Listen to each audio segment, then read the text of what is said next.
Crimean Tatars call this surgen, the day of mourning.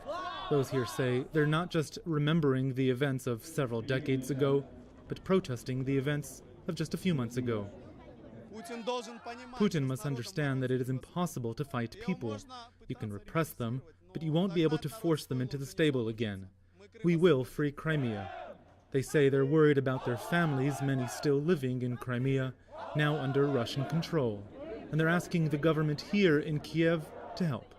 People here say Crimea is still Ukraine. In fact, some of the chants that we've been hearing here have been, "Long live Ukraine, long live the heroes, death to the enemies." These are some of the chants that we heard used also during the Maidan protests here in February. Standing with Ukrainians was an overriding theme as the march turned to a rally, a message reinforced by the Crimean Tatar leader in exile. What will happen to our country? Will it save its integrity or break into pieces and be under the boots of occupation? Much of that depends on us.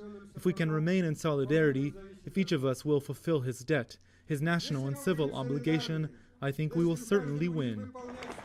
Those here seem to agree. Well, we've just heard from a Ukrainian member of parliament here asking the crowd for its forgiveness, saying that Ukraine didn't do enough to protect them. But people here say this rally is about looking ahead as much as it is about looking back.